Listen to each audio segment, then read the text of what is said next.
एक लोटे जल से क्या क्या चमत्कार हो सकता है। तो राधे राधे, जय श्री राम जी। कैसे हैं? तो उम्मीद है कि आप बहुत अच्छे होंगे और मस्त होंगे, और हम भी बहुत अच्छे हैं। तो फ्रेंड, आज हम बात करेंगे कि एक लोटे जल से क्या क्या चमत्कार हो सकती है, क्या क्या लाभ हो सकती है, और एक लोटा जल का शक्ति क्या है, चमत्कार क्या है, और किस किस काम में एक लोटा जल आता है। ठीक है, तो फ्रेंड, हमारे चैनल पर नए हैं तो प्लीज़ चैनल को सब्सक्राइब कर लीजिएगा और बेल आइकन प्रेस कर लीजिएगा, और वीडियो अच्छे लगे तो लाइक ज़रूर करिएगा, कमेंट में जय श्री राम का नारा ज़रूर लगाइएगा। तो फ्रेंड, आज हम बात करेंगे एक लोटा जल, मात्र एक लोटा जल, इसके अलावा कुछ नहीं। और वो एक लोटा जल आपको कब और कैसे रखना है, और किस स्थिति में रखना है, और एक लोटा जल आपको कब काम आएगी, और क्या क्या आपके घर में बढ़ंती हो सकती है, क्या क्या सन्मति मिल सकती है।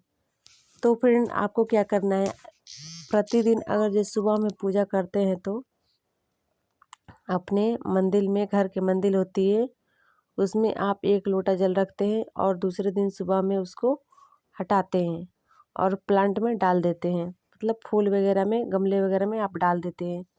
तो फ्रेंड, ऐसे आपको बिल्कुल नहीं करना है। अगर जब प्रतिदिन पूजा करते हैं तो, अगर जो नहीं करते हैं तो फिर इसके भी आगे हम बताएंगे कि आपको कैसे पानी रखना है एक लोटा जल। तो फ्रेंड, अगर जब प्रतिदिन पूजा करते हैं तो उस जल को आपको फेंकना नहीं है, और नहीं आपको फूल में डालना है, नहीं प्लांट में डालना है। आपको क्या करना है, उस जल को प्रतिदिन आपको यूज करना है, और किस काम में यूज करना है ये भी हम बताते हैं। तो फ्रेंड, ये तो हो गई, प्रतिदिन पूजा करते हैं उस जल को। और आपको मतलब नहीं आप पूजा करते हैं तो आपको कैसा जल रखना है और कब रखना है। अगर जी आप प्रतिदिन पूजा नहीं करते हैं तो आपको शाम को जल रखना है डेली, और 1 महीने तक आप कंटिन्यू जल भर के लोटा में रखिएगा। और जिस मंदिर में हम पूजा करते हैं घर में, उसी स्थान पे आपको रखना है। ठीक है, और तुलसी का पत्ता हो तो आप उस जल में तुलसी का पत्ता डाल दीजिएगा, नहीं है तो कोई बात नहीं, उसमें एक लौंग डाल दीजिएगा, लौंग भी नहीं है तो आप एक सिक्का डालिएगा। ठीक है, लेकिन जब उस पानी को आप यूज करेंगे, जब आप पानी की यूज करेंगे, और कब यूज करना है, जब शाम को डालेंगे, मतलब लौंग, सिक्का और क्या बोलते हैं तुलसी माँ का पत्ता, शाम को डाल करके पानी को ढक कर रख देना है, और सुबह में उस पानी को आपको यूज करना है। और जब पानी आप रखेंगे उस समय आपको जो क्या बोलते हैं संकल्पित नहीं लेते हैं, उनसे ज़्यादा ताकत इस पानी में होती है। ठीक है, क्योंकि ये भी कोई ऐसा वैसा जल नहीं है, साधारण कोई जल नहीं है। और ये किस किस रोग में आती है, किस किस समस्या में आती है, वो हम वीडियो के लास्ट तक ज़रूर बताएंगे। तो फ्रेंड, आपको सुबह में क्या करना है, उस जल को वहाँ से मंदिर में अच्छे से साफ़ सफाई का ध्यान रखते हुए जल को हटा लेना है वहाँ से। और सुबह में अगर जो आपके शरीर में कोई छाले वगैरह के रोग हो तो आप उस जल से स्नान करिए प्रतिदिन। अगर जो पेट से कोई समस्या हो, बहुत दिन से आप परेशान हैं, तो उस जल को आप प्रतिदिन पीजिए। ठीक है, और नहीं तो अगर जो आपके घर में बहुत ज़्यादा क्लेश है, जैसे मैं आपको समझ में आता होगा कि हमारे घर में कभी भी खुशियाँ नहीं आती है, तो आपको उस जल को डेली पूरे घर में छिड़काव करना है। ठीक है, डेली प्रतिदिन उस जल से आपको छिड़काव करना है। अगर जो कहीं आप बाहर जाते हैं तो अपने शरीर के ऊपर छिड़काव करके जाना है, थोड़ा बहुत जल को डेली, और जितना जल बचे वो आपको पी जाना है। और आपको अगर जो उस पानी से स्नान करना है तो आपको अच्छे जगह पे स्नान करना है, जैसे में कोई पानी कचड़े में ना जाए। आप सबसे पहले आपको पानी से नहा लेना है, उसके लास्ट में आपको एक लोटा जल जो है उस पानी से आपको स्नान करना है। ठीक है, और दूसरा कारण ये होता है, हम सोचते हैं कि हम प्रतिदिन मतलब भगवान की पूजा पाठ करते हैं, हम भगवान को बहुत मानते हैं, सारे बात शेयर करते हैं भगवान से, लेकिन हमारे घर में कभी भी खुशी आती नहीं है। ऐसा क्यों?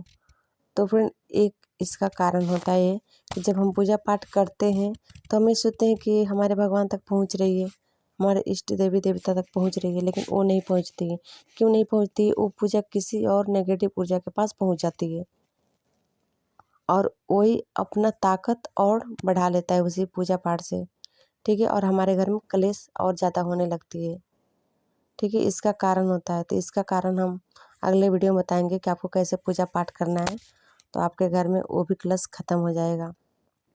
ठीक है, और दूसरा कारण ये हो गया। और तीसरा कारण ये होता है कि आपको जब पानी रखना है तो इसमें कुछ नियम विधि नहीं रखना है। ठीक है, आप भगवान के नाम रखकर अपने घर के मंदिर में पानी प्रतिदिन रखिए। जिस देवी देवता को आप मानते हैं, दिल से जानते हैं, उसी देवी देवता को आराधना कीजिए और एक लोटे जल का मतलब उस पर विश्वास करके रखिए कि ये हमारा काम पूरा हो जाएगा। बस विश्वास रखना चाहिए, इसके अलावा कुछ नहीं। विश्वास कभी भी झूठा नहीं होता है।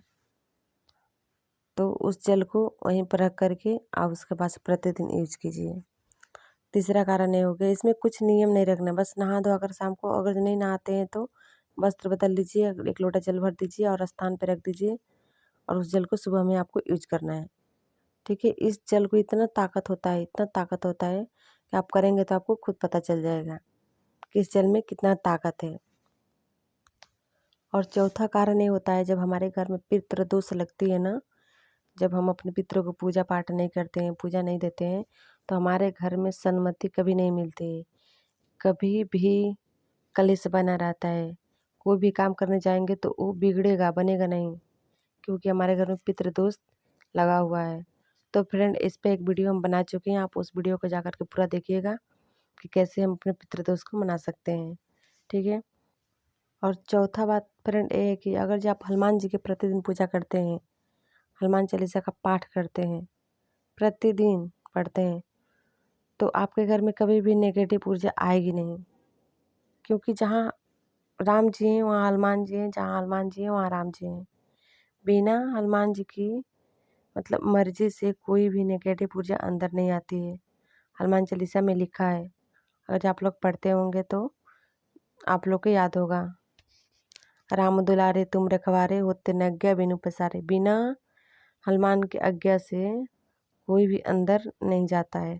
ठीक है, तो फ्रेंड अब वीडियो यहीं पे एंड करते हैं, क्योंकि वीडियो बहुत लंबा हो जाएगा। फिर हम दूसरे वीडियो में बताएंगे इसके आगे और क्या क्या आपको करना है। लेकिन जो हम जल के बारे में बताए वो आपको प्रतिदिन करना है 1 महीने, उसके अंदर आपको असर दिख जाएगा।